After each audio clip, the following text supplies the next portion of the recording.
Ladies and gentlemen, welcome back to the channel here, or the pod here as well. We are back with Wrestle Lounge here alongside Jim and Paul, Evening. Yo, and we're here to talk about many things wrestling, like always. Where I'm grateful to be back here once in a week, and excuse my graphic. I forgot to put up the new Wrestle Relaunch graphic without the gray background. I once again did it. I thought I did last night when I was showing Paul the ropes of Streamlabs, but apparently I messed up here. But that's all good here. We're gonna kick it off here with Raw. This past week's Raw we were supposed to talk about. That was supposed to be out by the weekend, but many times were in the way. So without further ado, Raw was live from Madison Square Garden, the most famous arena in the world, allegedly. I feel like it's changed over the what do you mean allegedly? I feel like there's some stadiums out there that are up there in fame. Like the Staples Center, I think the Staples when I think arena in terms of legendary, I think Staples Center or United Center. I never once was a kid and was like, yes, Madison Square Garden until I got older. It was up there in the top five of arenas, but for me, it was always a Staples Center or a United Center that were the arenas that got me, or I obviously appealed to, but I don't know. But now that I'm older, I will say Madison Square Garden is up there, but that's a hot take. MSG for me was the pinnacle. There's so many wrestling events that happened there, sporting events that happened there, and Godzilla had their nest there. So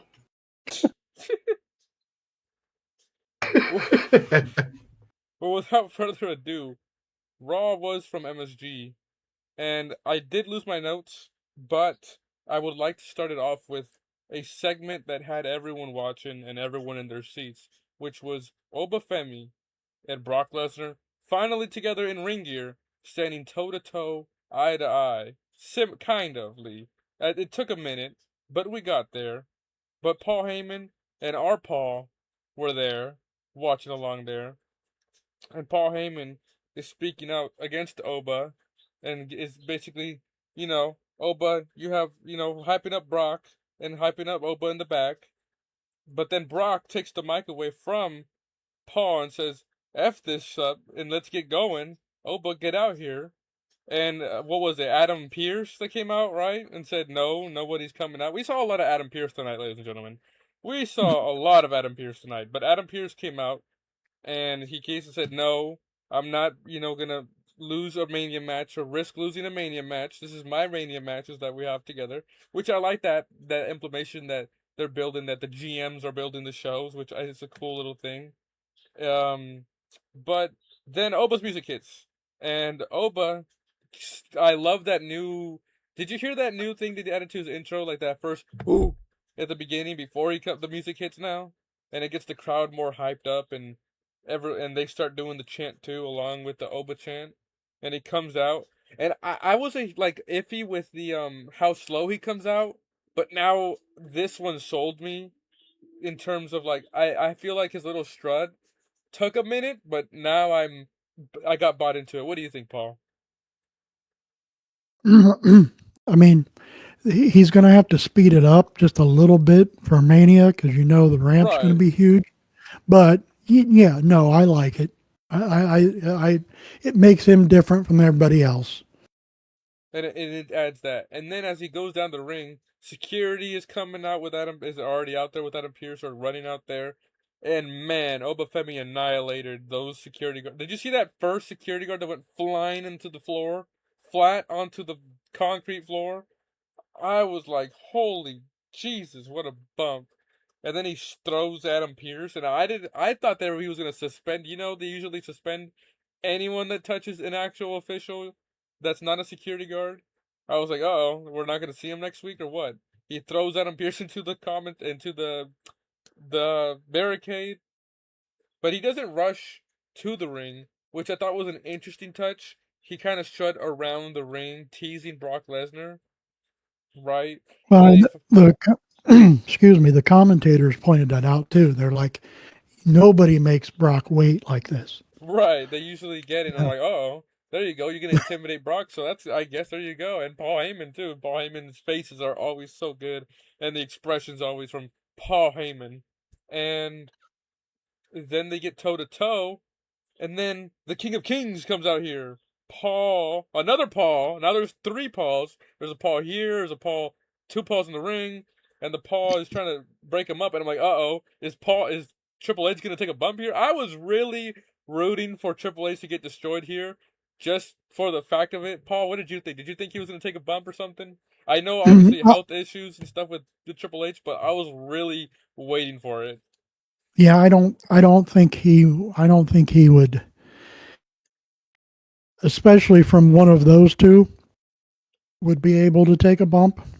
I don't think he would do it for his health period. If you were going to trust somebody, it might be one of those two, but I probably wouldn't have risked it. Right.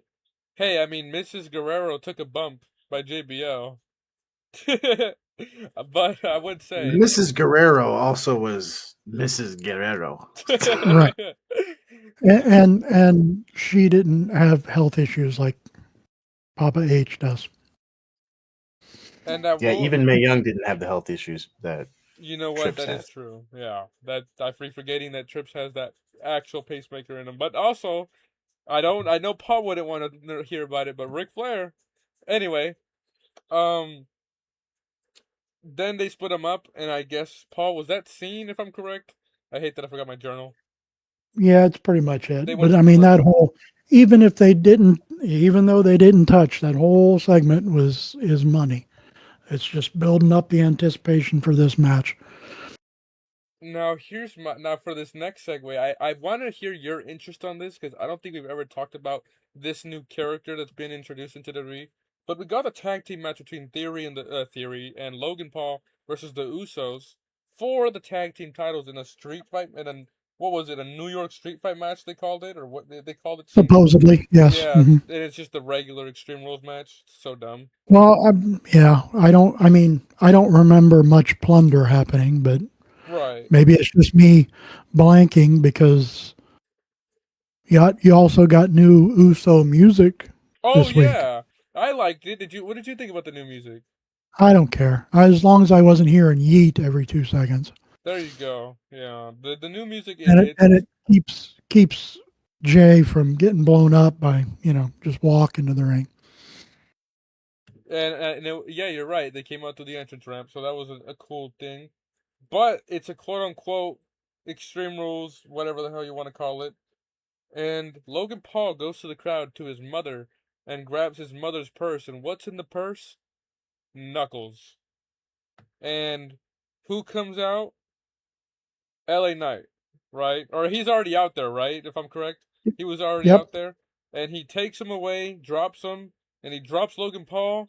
And there's another character that I'm really curious to hear about you. I don't know if you've seen his match, but I really do. In terms of streamers, I enjoy Speed. He comes off more. He's my age, and he comes off more real, if that's how in terms of the streaming world. And he's athletic and whatnot, and he gets pulled by Logan Paul into the ring inside area, and he picks up the Nux, and it's set to him to believe Logan Paul was coming after him, and LA Knight was just coming to check on him, and boom, chucks LA Knight in the face with the Nux, and then they take the cake because LA Knight was basically the enforcer for the Usos. And Paul, I don't remember the finish. How did they end up taking the belts? I'm blanking on that one. I'm blanking on it too. I just couldn't believe. In my notes, I put new tag champs. Has every title except for the Raw and SmackDown Women's World title and Punk. Every other title's changed hands on this road to WrestleMania. That's a great. That's actually insane. Nah, we were just talking about that last week. So yeah, Theory pins Jimmy Uso, who was knocked out, and then they go out. Obviously, they're heels and they won schemishly, and they got out of there. And they have Speed, and I really enjoyed it because Logan Paul goes, "They're gonna kill you. Now you got enemies. They're gonna come after you now." And what do you think about Speed, Paul? So far, they're gonna kill you. I like that line. That was funny. I don't know because again, I'm the resident old person of this 3-man band, but So I don't know as much about him as you do, obviously, but I do give him some props for taking the spear last year from Braun Braun Breaker Breaker. in the Rumble, That was just fucking brutal. and still being alive. Yeah, he got credit Oh, for me for that too. He got annihilated. that was insane. Oh my lord. Um, but no, I mean, they're doing all they can to keep adding more mainstream interest to the thing. Is that something that's some of these people, are they really the people that are going to move the needle for tickets? For No, tickets, no. Like maybe your speed ticket will get your ticket attention. issue your ticket issue is TKO's fault. All the stuff you can throw at the wall, the iShow Speed, freaking Jelly Roll, and now Pat McAfee, spoiler for SmackDown, none of that is going to impact ticket sales. You're going to get interest from it, but it's not going to result in ticket sales. Sorry. Yeah, I agree with you, and that's a true statement there. And following this, Now uh, wait, I want to go back since you're a little out of order. right, I was gonna go Since back to the beginning. you went after the fire segment first, um, but you go back to the beginning, and as Raw opens, we get Cody Rhodes. Whew. And the first thing I wrote down was, why is Cody on my screen? Whoa. And then he gets out there and starts to talk, and out comes a McMahon, Stephanie McMahon, which, I'm sorry, I'm going to be like 16-year-old me for just a moment and say, oh my God, don't ever let her strut down to the ring like that again. Ooh. Anyway, she comes out. They cut a promo back and forth. Basically, she's telling Cody, you can't beat this Randy Orton. You can't do it. And the line of the night, though, was when she said, you're not like your father. And then Cody retorted for a little bit and said, neither are you, which drew the oohs and ahs from the crowd. Of course, also then that drew a ton of interest online of people saying that, oh, they're whitewashing this. They're gonna bring McMahon back. They're gonna bring Vince back. I'm like, shut up. Nothing at this point, because TKO is all about money. There is no money for Vince to be on TV. Never gonna happen. Drop it. But that was the whole first segment, which was interesting. And I understand trying to put a McMahon in MSG, since that was the mecca, the home base for WWE for so many years. So I understand Let's it. be real. The McMahons built that building. Yeah. Yep. Along with Bruno and Hogan. I Absolutely. mean, is Bruno still the record for his most sellouts? Correct me if I'm wrong. In MSG? Yeah. Yes. And I don't think that record's ever going to be broken with the new layout that they have. True. Whew. Absolutely. They will never run that building the way that they used to because of the way that they redid the staging and all that. Right. Holy moly! You know what? I wasn't a fan Um, of the segment. I thought it was a waste of 20 minutes. well, I again, it's odd. Why do you have the SmackDown World Champion on Raw Right, and then promoting a match when you know Randy's not there? right. You know, if Isn't that kind Randy of what came they do? down and saved Stephanie for whatever reason, and then turned around and hit Stephanie too, that would have been good. But there was no point in them. You could have saved that for SmackDown. But again, I think it was all about putting a McMahon in front of the people in MSG. That's all it was. Yeah, that's exactly how they most definitely was. And also to remind you that she's in the Hall of Fame, because I forget that there's a woman in the Hall of Fame already. Oh, gosh. Yes, she's in the Hall of Fame. Was SmackDown also from MSG? No. No. Where was SmackDown from? That's a great question. Top of my head, I don't remember. Sponge, help me out. I got you. SmackDown was live from the St. Louis, Missouri. So that's Randy's city at the Randy's Enterprise hometown. Because that's where Stand and Deliver was too. Okay, yeah. Yeah. Right. So yeah, So I mean that makes more sense. right. How about that's Randy's neck of the woods. So following, oops, I'm looking at SmackDown notes. Oops. Following that, you had what I did. I don't know how you felt about this, but Liv Morgan comes out, right? And I thought her promo was bland. She starts speaking in Spanish, and it was just a bunch of cussing, like ooh ah, in my opinion.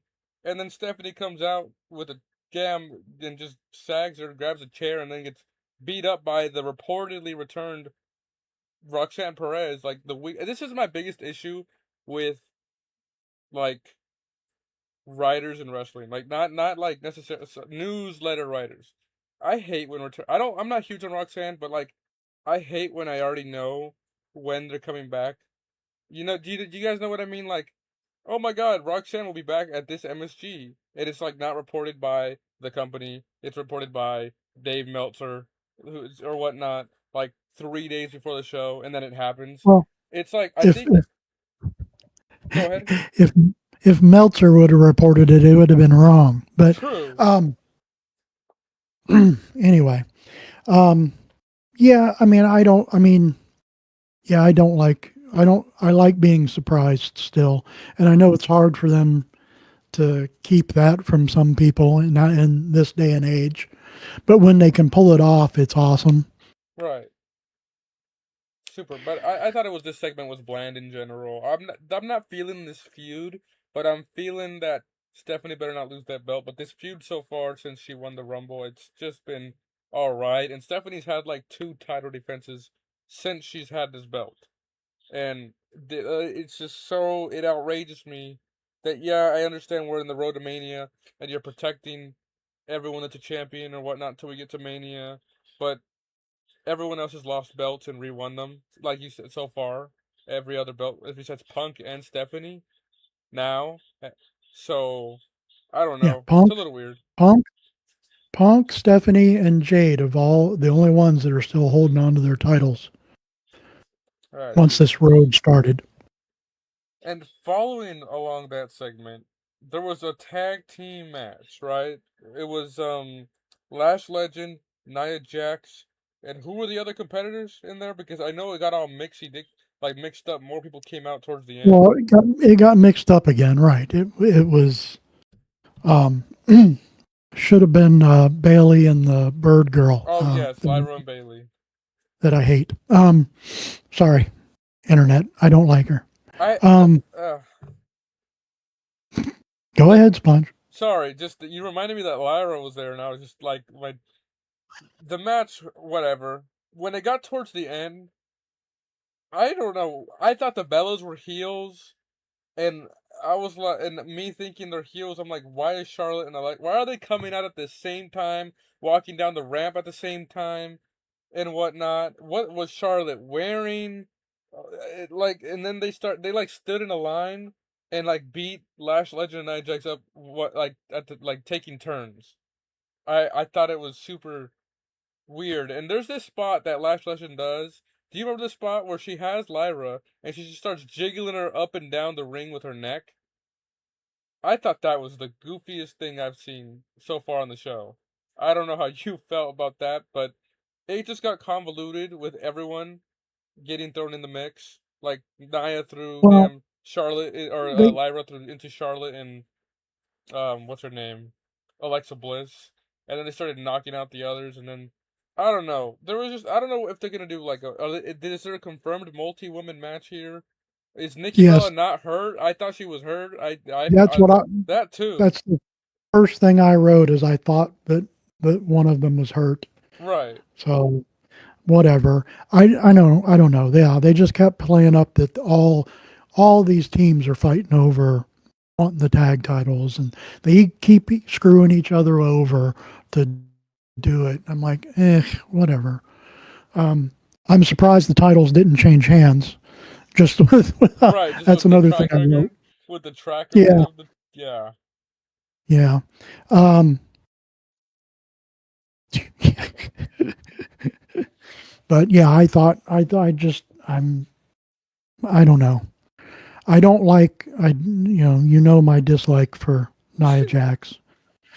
Um, I don't know. Hey Paul, can you say she's improved over the years? Can you at least say that about Nia Jax?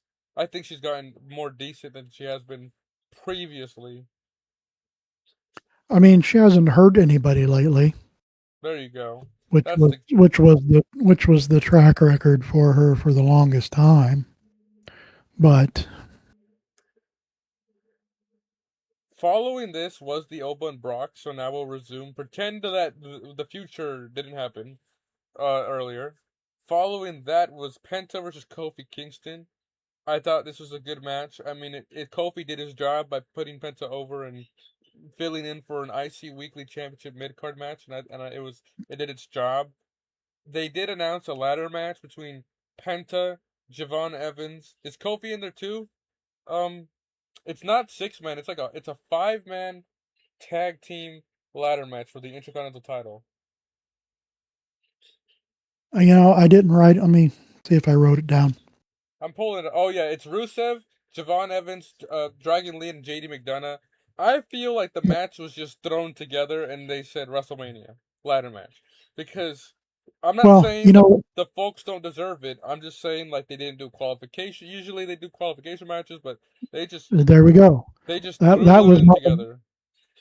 that was my point. If you were paying attention, they freaking told you when they announced this match that qualifying matches were held on main event, which hasn't aired yet.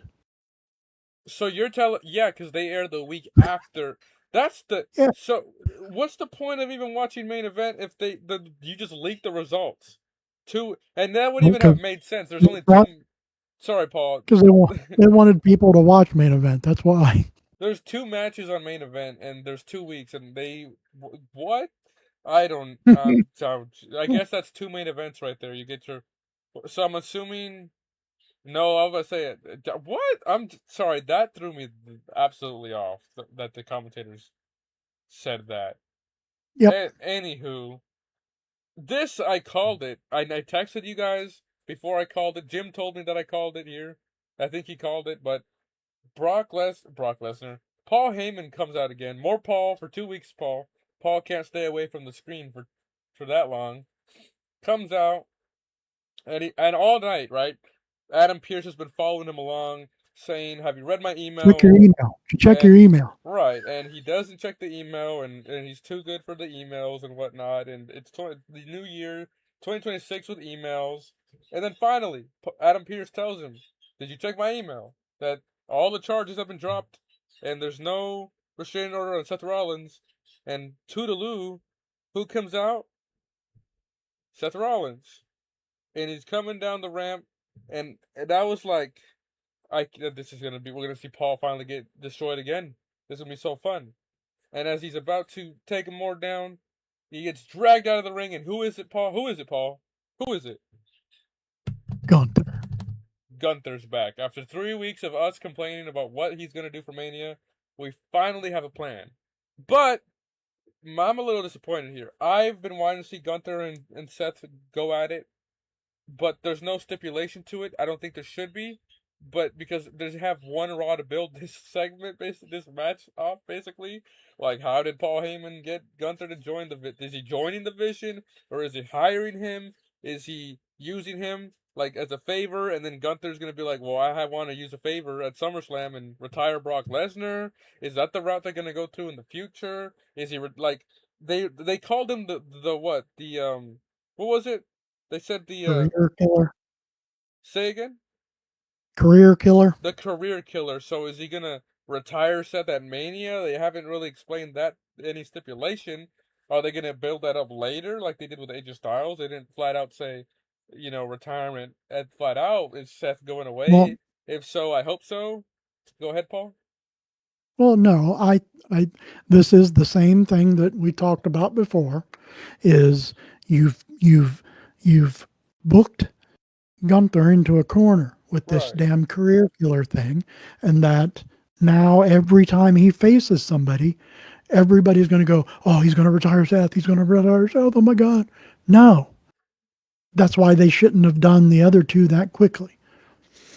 There you go. But whatever, stuff happens. But I mean, yeah, I think most likely it's not him joining the Vision, because the Vision's a joke at this point until the other two recover and come back. Even though they won the tag titles. Right. But the my train of thought. Oh, I think it's what you said. It's gonna be more of a favor. He takes out Seth at Mania, or beats Seth at Mania, and he'll have a favor from Heyman, and could end up being the one that retires Lesnar, I guess. Which then scares me for the Oba Femi Lesnar match, that you can't have Brock squash Oba, Right. but you can't, if you have him lose now, if you have Brock lose now, then again at SummerSlam, is it going to mean as much when he does get beat? What do you think about this? Say Oba loses at Mania, which I hope not. Right. If he does, as long as it's competitive, to me, I don't care. Like, if he loses at Mania and Brock gets retired by Gunther, and then Oba defeats Gunther and ends that shit, does that change your mind, or what do you think about that? What do you guys think about that, I should say? I mean, if it would end the career killer gimmick. I mean, if he goes ahead and does retire Lesnar, and then you make a match down the line, Oba and Gunther, and Oba beats him, then you stop with this retiring thing. You stop it, or else it's just going to tear Gunther up, to me. What about you, Jim? I agree to a degree. When it comes down to these career killer matches, that was always something that I was a little more accustomed to in like Lucha Libre. Mm-hmm. Typically in those situations, it was mask versus mask and whatever, and that was usually like the quote unquote career ender. But usually the wrestler would come back as another gimmick, just as himself. Right. Yeah. So, but in these situations, it's a little different. They're supposedly the ender, the be all end all. And I mean, I think they're trying to really build him up as a final boss when they've done this same thing as, with Rock and a few other people. So, but at the end of the day, I do agree that if it gets him off the career killer thing by retiring Brock, it might be a decent idea. I wish that they would let him just be the ring general, though. That's my only gripe. He's not a career killer. He's not. I mean, he can be a final boss because he's the ring general. He's supposed to be the final boss in that sense. But I feel like they're wasting so many opportunities having him pigeonholed to this career killer. They could have him do so much more, so much more. I've seen the guy. Back before he lost the weight, when he was twice the man he is now and literally the size, like he would do way more than he's doing currently, whether it was mat wrestling or even just jumping off turnbuckles. Like, the man can go, and I just feel like they're kind of pigeonholing him to this monster, which I guess is okay, but I'd like to see them do a little bit more than just make him that, I guess, if that makes sense. Yeah, makes sense. I mean, like I said, it's and what was funny was, you know, uh, after, you know, when I took my nightly nap and got up the next day, within 12 hours of Gunther getting on the Mania card, after weeks of everybody online shouting that, oh, they're just leaving him off the card, I guess. I don't know. He gets a match, and now people are bitching the other way. Yeah. And I'm like, what makes these people happy? How? Nothing. I mean, Jesus.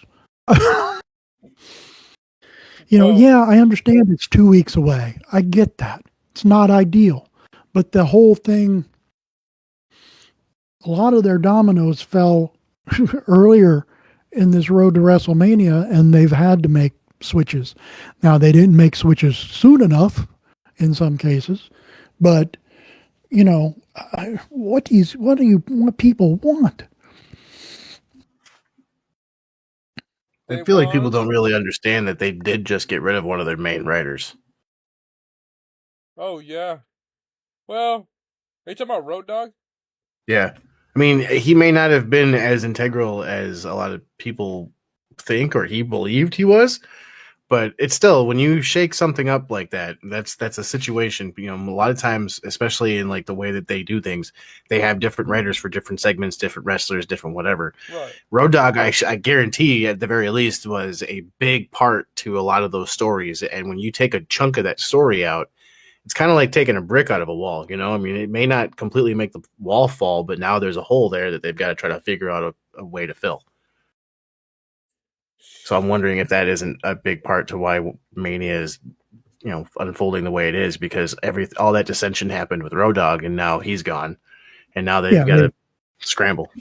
They've elevated other people and moved people around, and then you add the injuries on top of it of things that they had already planned for. Then I mean, it makes sense that they're doing what they can. They're trying to fill the hole. So interesting. Following travesty, Paul. I got one other thing, Sponge, about that whole segment. You're good. With Paul out there talking and Adam talking to him about emails and stuff. And I loved the callback when Heyman was going off on him on things that he did or didn't do. That the callback from when he got, after he got fired the one time, he was still listening in on the conference calls. Oh yeah. He had that line about, I've listened to calls that I'm not supposed to be on. That was funny. That's classic, though. But that's Paul Heyman. I mean, exactly. But great. who else could do that but Paul Heyman? Yeah. Classic Paul. Well, something that wasn't classic. Oh, go ahead. Well, no, I want to know if you skipped over this match or forgot about it. I was going to say, yes, I skipped over this, but Jim got me to rewatch this shenanigan where Raquel and Io, I'll go through this quickly so we can get to the final thing, but Io Sky and Raquel had a match, and then Jim, I skipped it as soon as it was, I love Io, but I skipped it, and then Jim sends a video to the Discord of Io dying. Literally just suicide dived, her head just caved into the mat, and it was the most scariest thing I have seen in a long time in wrestling. She bounced right back up, though. Right. She popped right back up, yes. So she got that worked out neck. That's all I'll say is that I'm glad and hoping she's okay, and I'm assuming she is, but Jesus Christ. One thing. What? Go ahead, Jim. No, go ahead. You. One thing that I have always appreciated about Japanese wrestling. Now, it's controversial to a degree.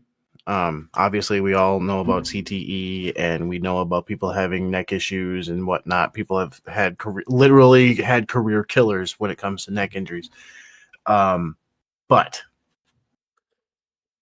Puroresu, or as they just say, they try to say, I think they're just trying to say pro wrestling, but it's Puroresu.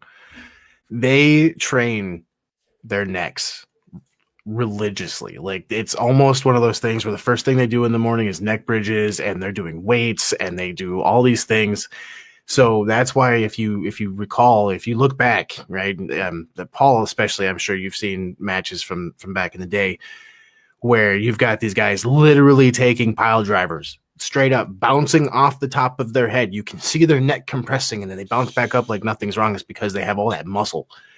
And I know that they train that, so I'm sure Sky, when getting into training, did do those neck bridges. So I'm sure that does play a factor.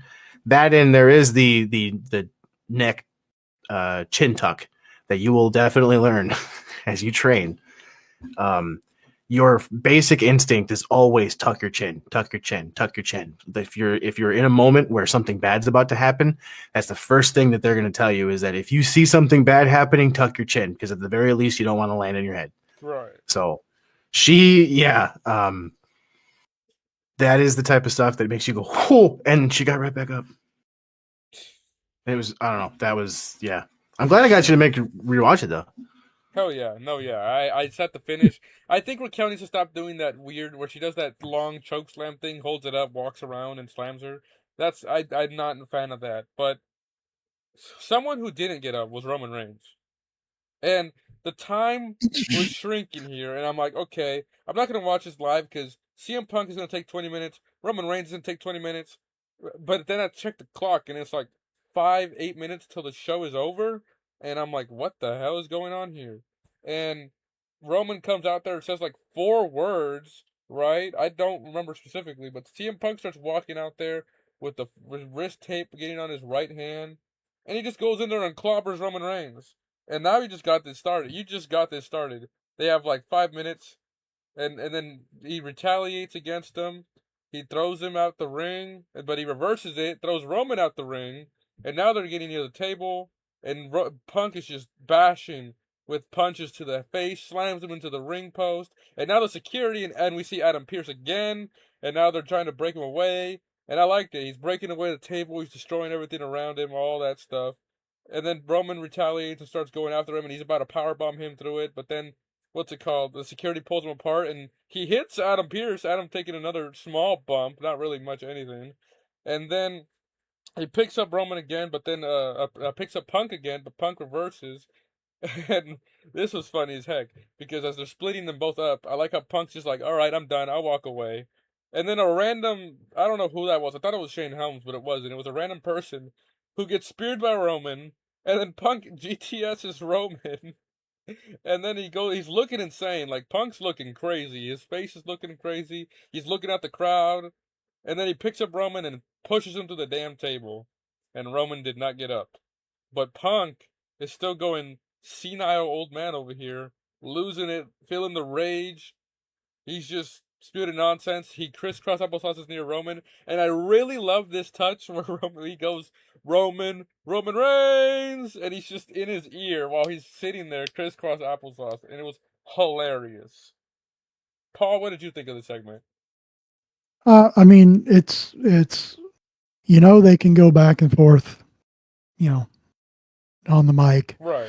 So it was good to see a little physicality going into the home stretch here of the road to WrestleMania. So it was a good ending, and it was, I mean, it was perfect description there of going old man crazy basically. He was even getting into it with the Roman fans at ringside when he was posing up there. So it was great. That's why I asked the gym. I was like, is he a heel? Is he a face now? What was going on here?" And he's just flipping off the fans in there, and it's just he's balancing on the barricade. And you can see his facials are so good with the expression of like craziness, ready to beat up more people in the crowd or something. But it was short and sweet. I don't know. I feel like I'm glad there was no back and forth because I'm like, if they do another promo, what else is there for me, to be honest? Like, I feel like we've already heard so much. They went to 100 and then dropped the ball. They included the Usos, and I think it's okay. And they dropped the Usos, so I don't know. We'll see what happens next week. But overall, Raw was a good Raw. It was decent. It had it's not wasn't as weird as SmackDown, but those were my final counts. If I could pass it over to Jim now, as it is the Jim report on this side of the neck of the woods. because he watched a lot of wrestling outside of this bubble. Yes, I did. So as I'm sure some of you on the channel saw, I did post a few different little quick reviews of Dynamite, Collision, and Impact because I, like they've said, I watch wrestling outside of a different bubble. Not that I don't pay attention to WWE or that I hate WWE. I just prefer not to watch it just because it's not for me, man. That's just what it is. But there are certain types of wrestling that is for me, and even some of the stuff that what I do watch isn't necessarily for me, but I'm still going to give it a chance. So there are some things I'm going to skip over because I do cover them in my reviews. Those are on the channel, so if you guys want to watch those, you're more than welcome to. Some of the big highlights, though, that I want to bring up, that I also, part of the reason I want to see what you guys think, big thing, I'm always going to say, I'm always a fan of when AEW messes with Tony Schiavone. I don't know why. I think it's hilarious. I don't know if he's actually mad or if he's acting or if his acting is that good that he just conveys being mad. But when Dynamite started on Wednesday, Tony tried to introduce like their opening segment, and the entire time, like pyro kept popping. And eventually he kind of looked over like, what the fuck? And eventually Jericho's name pops up on screen and Jericho's Judas plays, and Jericho comes out and does the usual rocker pop for about 10 minutes where he just lets the crowd just make noise, and he acts like he's going to talk into the mic and doesn't actually talk into the mic and just simply says, I'm home. And Sponge, I'm going to send you a picture that I want you to show these guys on the screen because he has a jacket on that I love. I want it. I want it. I want that jacket. It's a beautiful jacket. So they were in Winnipeg though, so I will admit that Kenny Omega is like heavy on Dynamite. He is everywhere. He's in the opening segment because he's got a contract signing with MJF for his title. They have a match which he's in. He comes out later on in the night because of something else that happens with Will Ospreay, I think, or something else that comes up. I can't remember why he comes out, but it's Darby. So he comes out to talk to Darby because there's going to be a match with Andrade. It's a lot of stuff that happened on Dynamite. Collision was taped the same night. We've seen Hikaru Shida finally come back, which I'm excited about. I did call something, so if you guys watch the review, the Dynamite review, I did say something along the lines of I think that they're trying to do something with Tekla and Jamie Hayter with a backdoor match with the Brawling Birds and Mina Shirakawa in them. I'm right. They said something on Collision literally about that. Jamie Hayter said something about going after Tekla for the title, so that made me kind of giddy a little bit. Again, that's on the review. There was an 8-man tornado tag match that had a lot of spots that would have like sent Jim Cornette insane in the main event, but I loved it. There's a lot going on in the match, and that's the one thing that I feel like a lot of people don't necessarily understand about AEW. They do a really good job about not necessarily telling stories outside of the ring with promos, but telling stories in the ring with the matches. So that's something that I'm looking forward to seeing. The Hurt Syndicate, I'm kind of jumping around a little bit because, like I said, a lot of this is in my review. The Hurt Syndicate also came back finally. All three of them, MVP, Bobby Lashley, and Shelton Benjamin. They're saying that they want a new member. I'm crossing my fingers that that's Keith Lee. Keith Lee, since I think December, has said that he's healthy. They just don't have anything for him. So that's definitely something for him. So that is something I'm excited for. I also mentioned at one point in time that I didn't necessarily, I think I even said it last week, that I didn't necessarily know what was going on with Private Party because they let them sit for a whole year. And now Mark Quinn is injured again. So Isaiah Cassidy is by himself. So I'm honestly a little upset by that. So like I said, it's not always sunshine and rainbows with me and AEW. There are things that they do that frustrate me. But then TNA had something kind of, I'm really trying, okay? I'm going to tell you guys right now. I'm really trying with TNA.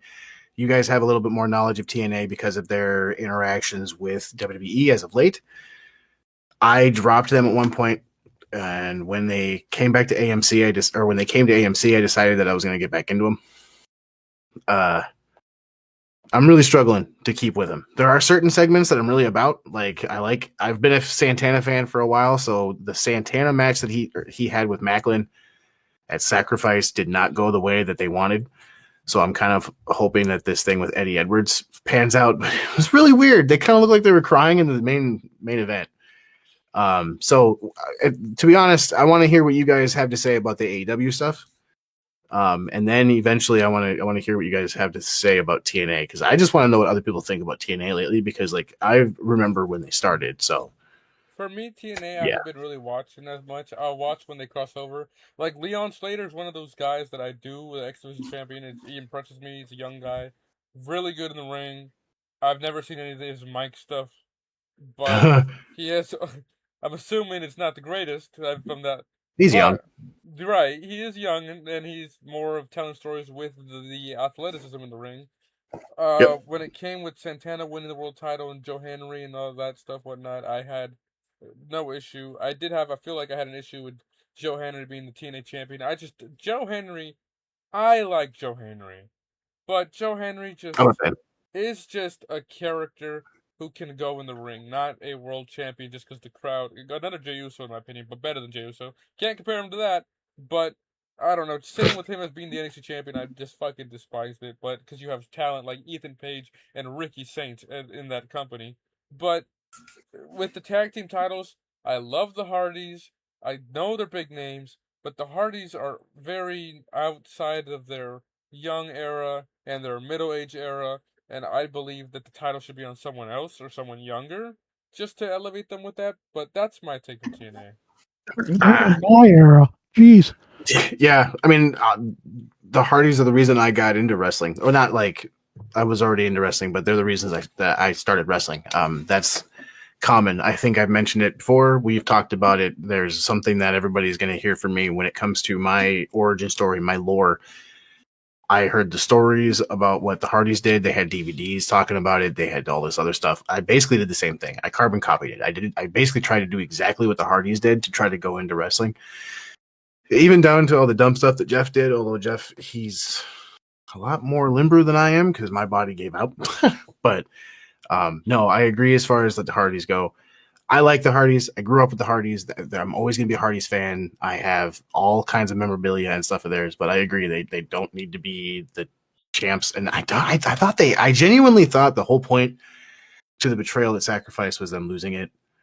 But it was, I don't know. It was, I agree they shouldn't have them, but at the same time, I understand what they're doing with it because they're trying to set other stuff up and they're trying to do a whole lot of their stuff. And I do get that. However, I like that you brought up Ricky Saints and Joe Hendry, because there was a question that you guys asked me before we started recording that I wanted to bring up while we were recording because I wanted to give you guys my answer. So Stand and Deliver was just this past, what was that? Saturday? Yeah, Friday? Saturday. Saturday. It was free on YouTube, by the way. And I'm if you're just now hearing that, I'm sorry. A lot of people just now heard that. So, with Stand and Deliver, I sat down and I watched it. I tried to watch it. There was a few things going on. I've got a 2-year-old that's at this point a literal menace. So she's being a menace right now. So everybody pray for the wife. So I watch most of Stand and Deliver. I thought they did a decent job. There's a lot of corny stuff that I didn't really like, but at the end of the day, it is NXT, and a lot of these guys are learning. I didn't like the fact that they started the show off with the women's championship, but I get why they do that, because in wrestling, you want to start the show off on a high note and then kind of keep that energy, so I get it. But the guys asked me what I thought about Tony D'Angelo winning the main event, which, by the way, spoilers, if you guys haven't watched Stand and Deliver, my bad. And my answer to that is very much akin to when you had, God, what was his name now off the top of my head? He was basically any transitional champion in professional wrestling, even down to Bob Backlund. You have all the long running champions that have the championship for a long time, like back in the day when they actually would hold the championship for years, not just months. And I'm not talking about Roman. So they want to get the title off of that champion because that champion's tired or he's injured or, he's just played out, whatever. And they need to get it off of them and not to somebody else, but they don't want to have it go face to face. So they have face to heel, and that heel's a transitional champion. So my answer to you guys with Tony D'Angelo, he is the heel transitional champion, because look at who's in that match. Ricky Saints, Ethan Page, Joe Hendry. 3 huge baby faces with the crowd. Whether they are supposed to be baby faces or heels, the crowd loved them. They're over with the crowd exponentially. Not to mention, they have tenure in wrestling. I looked it up because I'm a nerd like that. Ethan Page has wrestled over 1,100 matches. Ricky Saints, 500. Joe Hendry, 600. Tony D'Angelo hasn't even cracked 150. So you look at exactly. Well, I think I'm part of that is definitely the way they used his character early on in NXT as part of the how he had his family and he was the Don of the family and Absolutely. he made them do all the work. So I get, I know he's way, but yes, he's way behind all those other guys. Yes. That will be something else that I point out too. The only thing that he's really ever done is NXT. He had a few other matches. I want to say like 6 to 10, maybe. I didn't really look that closely, but he had a few matches, and all of a sudden he was in NXT. That's all he's ever known. Ethan Page, Ricky Starks, okay, because before he was in WWE, he was Ricky Starks, and on the Indies, he was Ricky Starks. He was an NWA champion. On top of that, Ethan Page has his own promotion. And has his own promotion since he was a teenager. Joe Hendry was a huge name in England for the longest time, as well as being a Rev Pro champion and a bunch of other stuff. So these guys, they're not necessarily, well, I mean, some of them are world travelers, but they have not only wrestled more, but they've cut their chops in other ways. They've been able to develop their character and connect with the fans before they ever came to WWE. Before they were ever in that realm. People knew who Joe Hendry, Ethan Page, and Ricky Starks, Ricky Saints were before they ever stepped foot in that building. Tony D'Angelo he was there and he was the Don. You know what I mean? So I think it's one of those, they're going to try to build him and they're going to try to build on that. Because I know I heard something that they were saying commentary wise about how it's like a phase, like step 2 or something like that of his plan or some weird thing. Which, honestly, whatever NXT's equivalent to Backlash is, he's going to lose that title to one of those 3 guys again. That's what I think. If he's not a transitional champion, I'll be shocked. Well, yeah. So, but that goes back to my question. Yeah, I get why you're saying he's a transitional champion, but what do you think that they put it on him to see if he's going to be able to progress forward? Because this is a switch from his character from he was before. That was phase 1, coming back after his injury or whatever it was and getting revenge. Phase 2 was winning the title. So he's got through phase 2. So now do they see what he's got in the tank? And is this to see whether he continues on the road to the main roster or he remains in NXT? Because all the other 3 probably should already be up at the main roster. They probably should have all started there. Maybe not Hendry, but at the very least, Ethan and Ricky. Yes. Maybe not Ricky, but I mean, I'll admit, when Ethan Page came to AEW, I was let down because I was not expecting Ethan Page. And nothing against Ethan Page. I genuinely became a fan. But that's the thing. I was not a fan. And he lured me in. You know what I mean? That's literally wrestling. Like that's half the point to whatever you're doing as a wrestler. Whether you're a face or you're a heel, you have to lure people in for some reason, whether it's to hate you or to like you. And Ethan Page managed to do that. And then I did a lot of digging about him because I didn't know much about him when he came out, because all of a sudden he comes out, I think it was at Revolution 2021 AEW, and I was hoping somebody else would come out, and it's him. And I'm like, who's this nerd? Like, what's this? Because I knew him as the Karate Man or whatever in Impact, but that was it. So I'm like, okay, find out about him. And then he has a vlog and a few other things. I actually find out more about him. He's a good guy. He's actually a fantastic wrestler. He's trained a lot of people that are in wrestling today. He doesn't actually have like a training school or anything like that, but he's just had a hand in training. So he's genuinely a good dude. Same thing with Ricky. Ricky Saints, like I said, he was an NWA world champion. And on top of that, the Revolution is televised thing. He started that in NWA, and he was already an enigmatic character. Like, really sucks the way he ended in AEW because I really think Cope just annihilated his character there because everybody knew, and that's the thing about wrestling. Like you take stuff from people. So Tony D'Angelo, like his whole thing is, to me, he reminds me of Razor Ramon. He reminds me of what they could have done if they would have actually doubled down on that instead of made it this weird campy thing.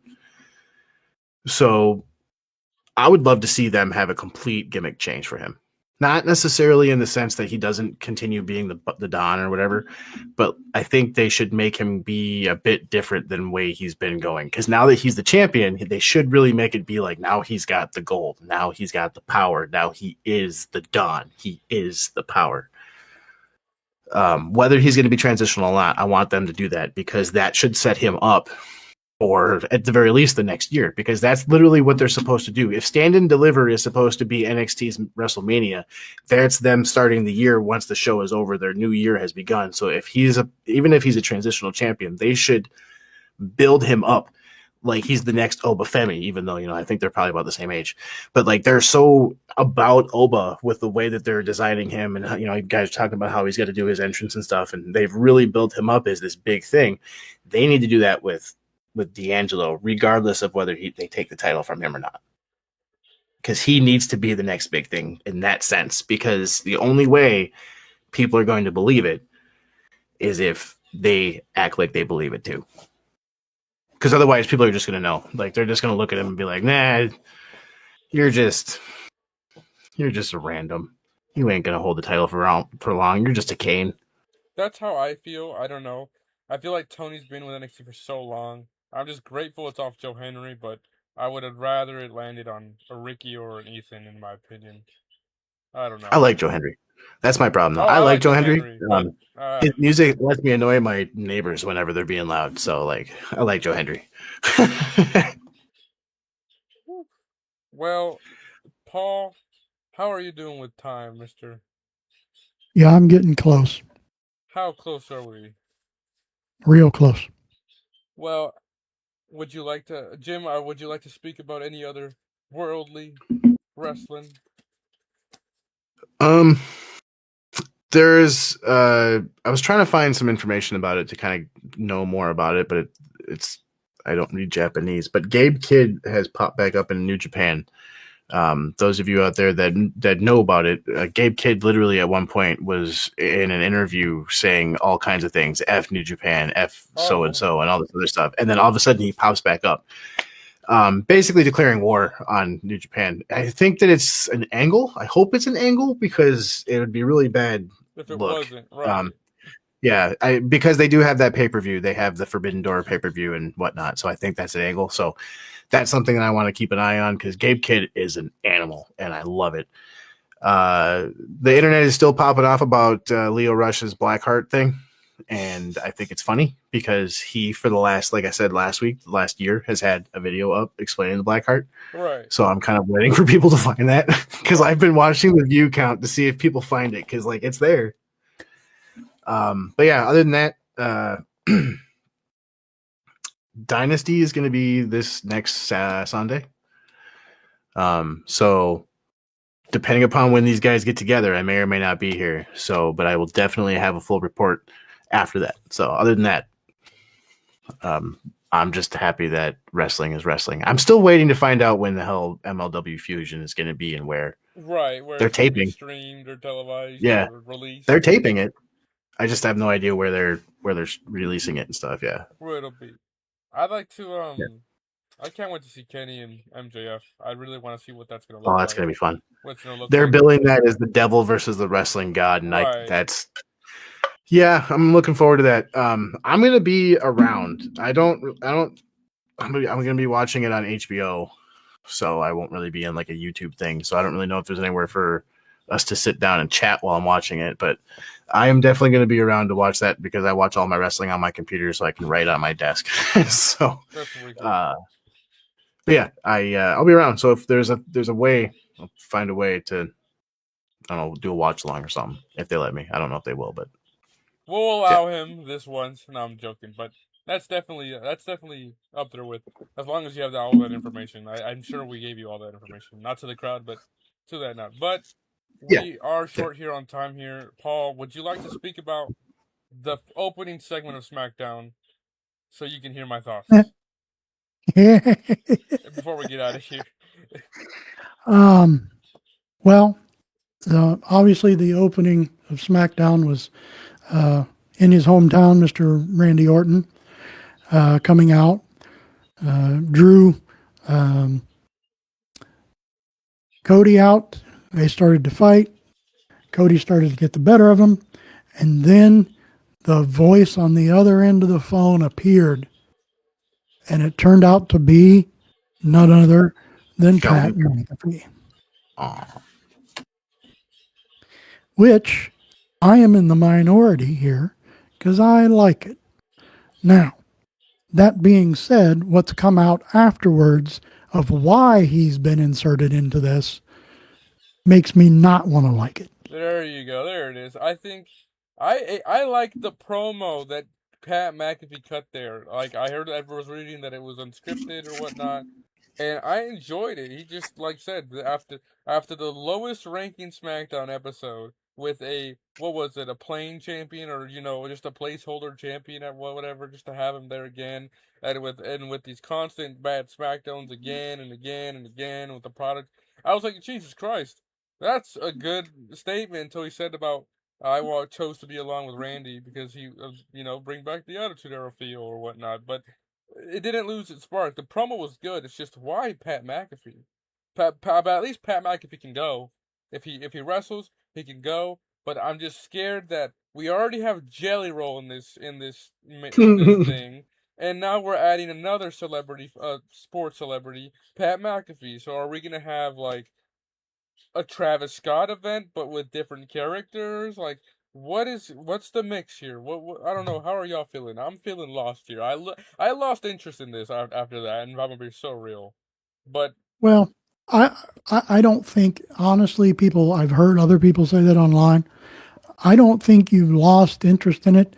I don't think there was enough interest in it at all to begin with. right there you go. People didn't want to see Cody versus Randy. They wanted to see Drew versus Randy. I think that match would have been fine on its own.